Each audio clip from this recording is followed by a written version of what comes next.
ಭಾರತೀಯ ತೋಟಗಾರಿಕಾ ಸಂಶೋಧನಾ ಸಂಸ್ಥೆಯ ಕೇಂದ್ರೀಯ ತೋಟಗಾರಿಕಾ ಪ್ರಾಯೋಗಿಕ ಕೇಂದ್ರ ಚಟ್ಟಳ್ಳಿಯಲ್ಲಿ ವಿಜ್ಞಾನ ಆಧಾರಿತ ಪೋಷಕಾಂಶ ಹಾಗೂ ಇತರ ಕೃಷಿ ಪರಿಕರಗಳ ಅಳವಡಿಕೆ ಕುರಿತು ಜಾಗೃತಿ ಕಾರ್ಯಕ್ರಮ ನಡೆಯಿತು. ಕಾರ್ಯಕ್ರಮದ ಆರಂಭದಲ್ಲಿ ಅತಿಥಿಗಳು ಮಧುವನ ಪಾಲಿಹೌಸ್ ಹಾಗೂ ತೆರೆದ ಸಭಾಂಗಣವನ್ನು ಉದ್ಘಾಟಿಸಿದರು.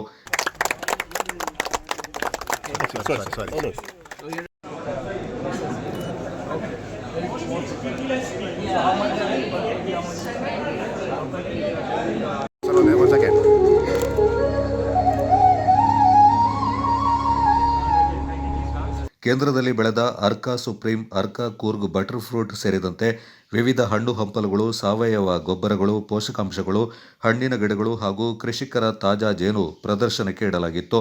ಕೇಂದ್ರದ ಹಿರಿಯ ವಿಜ್ಞಾನಿ ಮತ್ತು ಮುಖ್ಯಸ್ಥರಾದ ಡಾ. ಮುರಳೀಧರ BM ಸಂಸ್ಥೆಯ 80ನೇ ವರ್ಷದ ಸ್ಥಾಪನಾ ಹಿನ್ನೆಲೆ ಕುರಿತು ಮಾಹಿತಿಯನ್ನು ನೀಡಿದರು.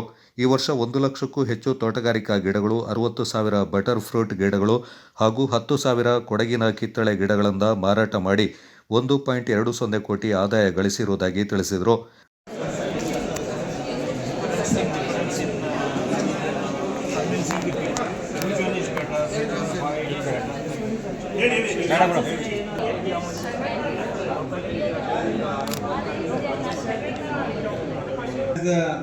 Muralidhar, he has just mentioned that now this year some 10,000 plants already you have distributed and 1,60,000 plants.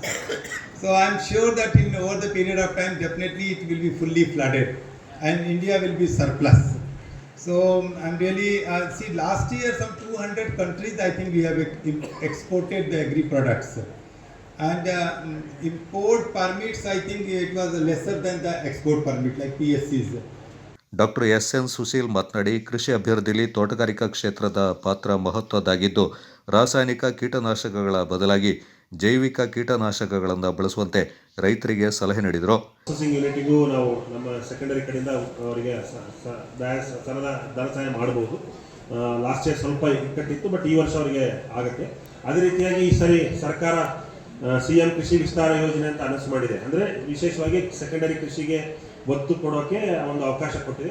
So ಈ ಜಿಲ್ಲೆಯಲ್ಲಿ ಕೂಡ, ಕೂರ್ಗ್ ಜಿಲ್ಲೆಯಲ್ಲಿ ಕೂಡ ನಾವು ಏನೇನು ಕಾಫಿ ಮಂಡಳಿಯ ಮಾಜಿ ಉಪಾಧ್ಯಕ್ಷ, ಪ್ರಗತಿಪರ ಬೆಳೆಗಾರ ಬೋಸ್ ಮಂದಂಡ, ಕೃಷಿ ನಿರ್ದೇಶಕರಾದ ಡಾಕ್ಟರ್ ಪುತ್ರ GT, ಡಾಕ್ಟರ್ ತುಷಾರ್ ಕಾಂತಿ ಬೆಹರಾ ಈ ಸಂದರ್ಭ ಮಾತನಾಡಿದರು. ಅತ್ಯುತ್ತಮ ಸೇವೆ ಸಲ್ಲಿಸಿದ ಸಿಬ್ಬಂದಿಗಳಾದ CM ಮೋಹನ್, AM ಜಗದೀಶ್ ಹಾಗೂ ಪತ್ರಕರ್ತ ಪುತ್ತರಿರ ಕರುಣ್ ಕಾಳಯ್ಯ ಅವರನ್ನು ಸನ್ಮಾನಿಸಿ ಗೌರವಿಸಲಾಯಿತು. Kodagu channel news, Puttarira Karun Kalayya.